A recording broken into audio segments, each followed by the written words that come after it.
I learned that on April 22nd, 2014, less than 3 weeks before the Burisma Holdings announced that Hunter Biden was joining their board, Vice President Joe Biden met with the Prime Minister of Ukraine. And in that meeting, according to a transcript which I obtained tonight, Joe Biden specifically encouraged the Ukrainians to expand natural gas production with the help of Americans coming to the country. He set up the exact scenario that Hunter Biden just a few weeks later cashed in on. So, whoa, this now takes it to a whole new level, because now he's basically doing the bidding for his own son's wealth creation.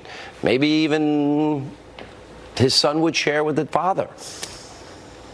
Those are the questions that Ukrainians were trying to answer back in 2016 before the prosecutor was fired, Sean, and they never got to the bottom of that. But I do think the evidence that the Ukrainians possess and would like to give to the U.S. Justice Department, it's sitting there to be handed over. Someone from the Justice Department could pick it up tomorrow. You also broke a story how Ukraine wanted to give us specific information about the Democratic National Committee, the Democrats, looking for the Ukraine to help interfere in the 2016 elections.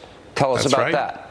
Yes, listen, the former ambassador to Ukraine, Ambassador Chalet, the former Ukrainian ambassador to the United States, Ambassador Chalet, told me on the record in a statement that in the spring of 2016, a Democratic National Committee aide came to him, a contractor, and asked him to do two things. One, to turn over any intelligence they had in their intelligence files linking Donald Trump or Paul Manafort to Russia. And two, when the Ukraine's president came to visit the United States later in the year, in the middle of that 2016 election, they wanted him to make a statement. Wait a minute. Yeah. Well, so the Democrats were looking to get the Ukrainians to interfere in our elections. Before they were against it, they appear to have been for it. And they want to give us that information. All right, Peter Schweitzer, let me go to you if I may. You wrote Secret Empires.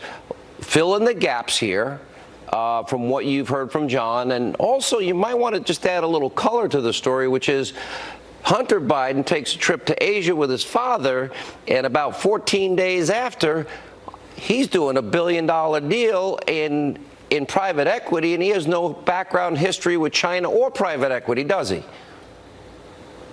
Yeah, that's right, Sean. I mean, what you see here is a pattern that emerged that during the Obama administration, Joe Biden became point person for Obama administration policy to two countries in particular, Ukraine and in China. And in both cases, his son cashed in.